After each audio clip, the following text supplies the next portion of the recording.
Dobrodošli na webinar Komunalne usluge Grada Zagreba. S vama su danas Ana i Danijela. Danijela, znaš li koje su glavne komunalne usluge Grada Zagreba? To je odvoz otpada, održavanje cesta, zelenih površina, groblja, te opskrba vodom, plinom i telekomunikacijskim kablovima. Na ploči su navedene podružnice koje pružaju komunalne usluge Grada Zagreba. Vjerojatno prepoznajte podružnice čije usluge i vi koristite. Usluge vodoopskrbe i odvodnje, ili skraćeno VIO, koristimo svi. A na stranicama www.vio.hr možete se registrirati, pratiti svoju potrošnju, dati stanje duga ili pretplate, kao i stanje računa i prije nego što zaprimite račun poštom. Danijela, jesi li znala da se u Maloj Mlaki nalazi muzej vodoopskrbe i odvodnje koji prati razvoj gradskog vodovoda od uvođenja javnog vodovoda daleke 1878. Baš zgodno. Htjela bi posjetiti muzej. Nalazi na zaštićenom području vodocrpilišta Mala Mlaka i posjeti su moguće samo uz najavu i to u grupama, ali zato muzej vjerojatno jedan od prvih omogućuje 3D virtualnu šetnju. Posjeti www.vio.hr. Hrvatska plinara gradu nudi opskrbu plinom. Kao i Vio, na njihovim stranicama uz prethodnu registraciju moguće je praćenje potrošnje, pregled računa i stanje duga ili pretplate. Danijela, recikliraš li otpad u svom kućanstvu? Naravno, kao i svi moji ukućani. Onda znaš kako pravilno odlagati otpad.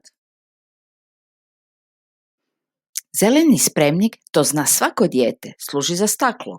U žuti bacam plastiku, sivi služi za odjeću, u plavi ide papir, a u smeđi bio otpad. Zar ne?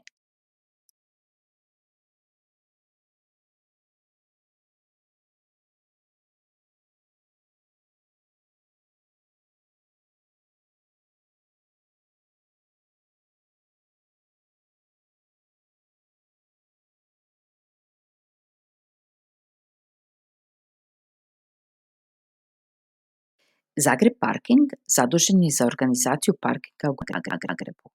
Grad Zagreb podijeljen je u 4 parkirališne zone i u svaku od njih vrijede posebne tarife. U prvoj i drugoj zoni ograničeno je vrijeme parkiranja za razliku od 3. i 4. zone. Kako najlakše doznati u kojoj sam parkirnoj zoni?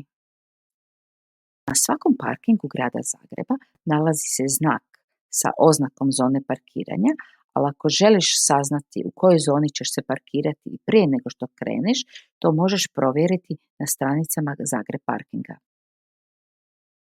Parkiralištima Grada Zagreba nude se razne mogućnosti plaćanja parkinga, SMS porukom, pritom pripazi upisati točnu registraciju vozila jer se naknadne reklamacije ne uvažavaju. Postoji zatim mobilna aplikacija ZG Parking, M-Parking, također su na parkingu parkirališni automati i može se koristiti portal Zagreb Parkinga.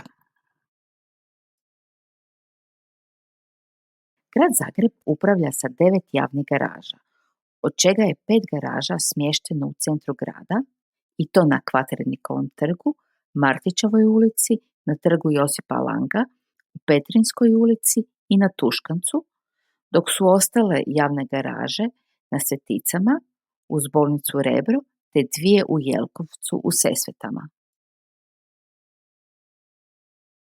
U gradu Zagrebu nepropisno parkiranje nije dozvoljeno. U slučaju nepropisnog parkiranja, PAUK premješta vozilo na deponij koji se nalazi na Zagrebačkom velesajmu.